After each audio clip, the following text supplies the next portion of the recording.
നോക്കരുത് പ്രതാപേട്ട. അയ്യോ, ഞാനൊന്നും ചെയ്തില്ല. അല്ലേ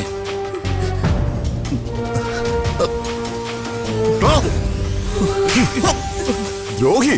അയ്യോ,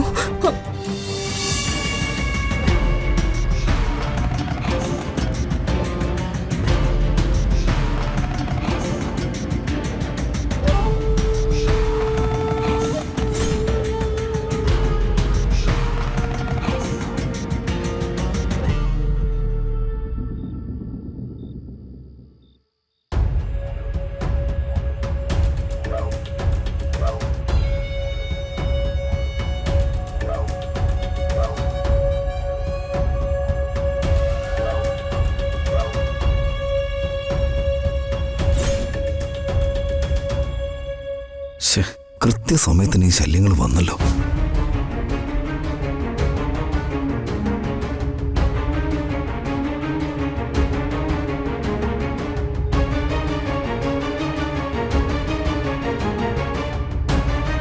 ഇവരുള്ളപ്പോ അകത്തേക്ക് കയറുന്നത് വളരെ റിസ്കാ. ഇന്ന് പാസ്പോർട്ട് എടുക്കണ്ട, പോയിക്കാം.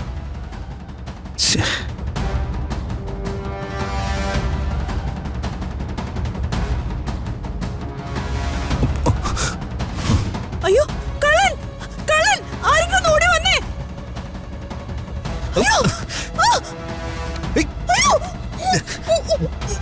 വാളം വയ്ക്കില്ലേ, ഞാൻ കള്ളനല്ല.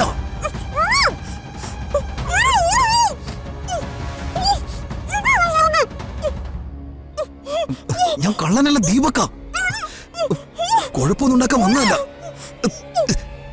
ഞാൻ കള്ളനല്ലെന്ന് പറഞ്ഞില്ലേ.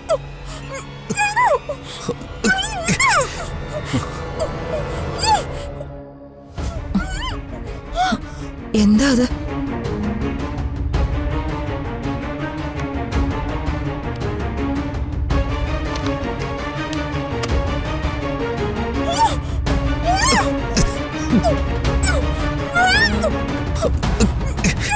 ഞാൻ കള്ളനല്ലെന്ന് പറഞ്ഞില്ലേ.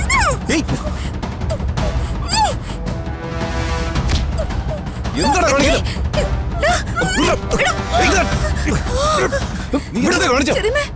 ആളെ കൊല്ലാൻ നോക്കുന്നുണ്ടോ? ഞാൻ മലപ്പുറം ചെയ്തൊന്നുമല്ല. നീ മിണ്ടരുത്. എന്റെ ചെറിയ കൊല്ലാൻ നോക്കിയല്ലേ രാജു? ഇവര് വെറുതെ വിടരുത്. വിടാൻ. എന്താ എന്താ ഇവിടെ? എന്നെ വിടാനല്ലേ പറഞ്ഞ യാമിനി?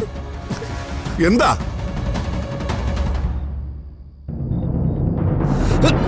ചെറിയമ്മേ,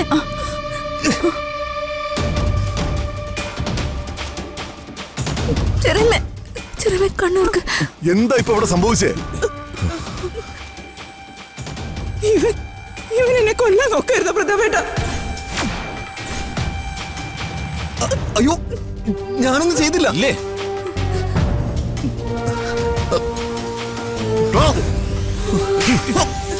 ദ്രോഹി. അയ്യോ, നീ യാമിനി ഉപദ്രവിക്കലടാ. പ്രതാപ. അയ്യോ വലിമ, ഞാനാരെയും ഉപദ്രവിക്കാൻ വന്നതല്ല. ഞാൻ എന്റെ പാസ്പോർട്ട് എടുക്കാൻ വന്നതാ. അവന്റെ ഒരു പാസ്പോർട്ട്.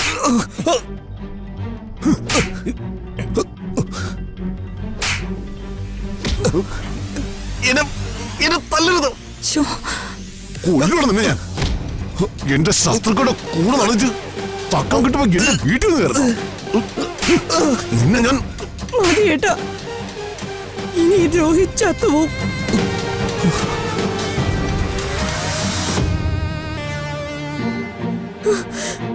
പിന്നെ വൃത്തികെട്ടനെ കൊന്ന ദുഷ്പേര് ഏട്ടന്റെ പെടലേക്ക് തന്നെ വരും.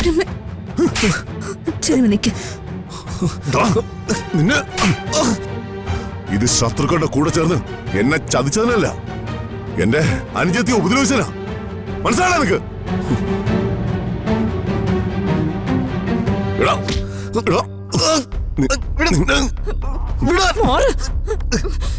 എന്തിനാണോ ദ്രോഹി നീ ഇങ്ങനെ ജീവിക്കുന്നേ? എന്നെ നീ എങ്ങനെ വിളിക്കരുത്. ഞാൻ നിന്റെ അമ്മയല്ല.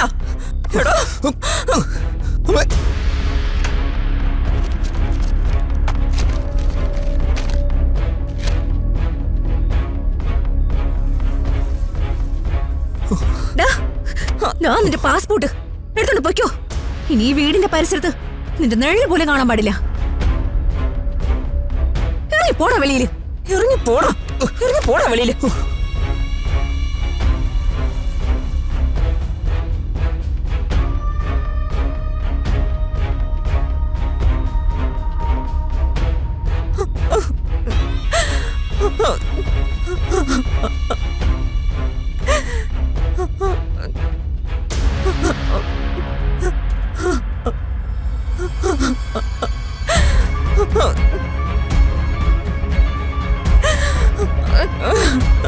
ചേച്ചി,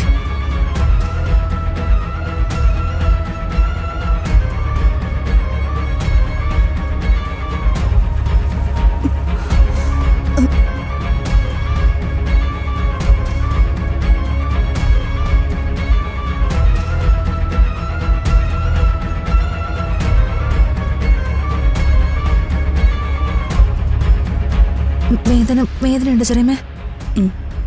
ഋതു, ഇതുകൊണ്ട് മാത്രം മതിയാവും തോന്നില്ല. നമുക്കേതെങ്കിലും ഹോസ്പിറ്റലിൽ കൊണ്ടുപോയി കാണിച്ചാലോ? അതൊന്നും വേണ്ട രാജു.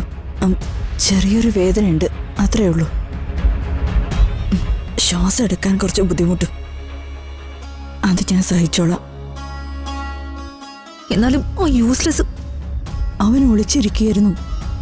ഓർക്കപ്പുറത്തല്ലേ അവൻ എന്റെ കഴുത്തിന് കയറി കുത്തിപ്പിടിച്ചത്. അച്ഛൻ ശരിക്കും കൊടുത്തിട്ടുണ്ട്. എനിക്ക് സന്തോഷായി. ഋതുവിന് മാത്രമല്ല, അവനും നല്ലോണം തൃപ്തിയായി. അതിനിടയ്ക്ക് അവന്റെ അമ്മയുടെ വക സ്ഥിരമായിട്ടുള്ളൊരു ഡ്രാമ. അവര് പിന്നെ നല്ല പെർഫോമൻസ് ആണല്ലോ. കോയമ്പത്തൂർ നിൽക്കുന്ന ശേഖർ സാറിനെ വിളിച്ച് വിവരം പറഞ്ഞല്ലോ മാഡം.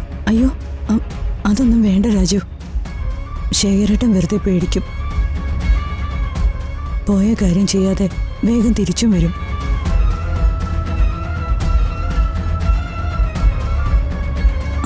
വേണ്ട, എഴുന്നേക്കണ്ട. ഞാൻ മാപ്പ് ചോദിക്കുന്നേ അമ്മനി. അയ്യോ, അതിന് അവൻ എന്നെ ഉപദ്രവിച്ചതിന് ഏട്ടൻ എന്തിനാ മാപ്പ് പറയുന്നേ? വളർത്തു ദോഷത്തിന്.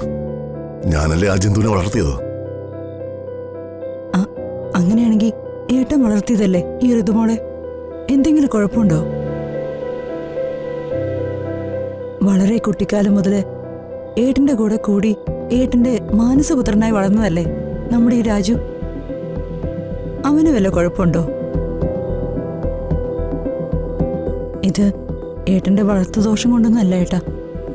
തെറ്റ് ചെയ്ത് ശരിയേതെന്ന് തിരിച്ചറിയാൻ അവൻ ഇപ്പോഴും പറ്റിയിട്ടില്ല. അവൻ ഇത്രയും വഷളായതിന്റെ ഏക കാരണക്കാരി ചേച്ചിയാ. അതിൽ യാതൊരു സംശയവുമില്ല. യാമിനി, ചേച്ചിക്ക് അവനെ കൺട്രോൾ ചെയ്യാൻ പറ്റാതായി പോയി.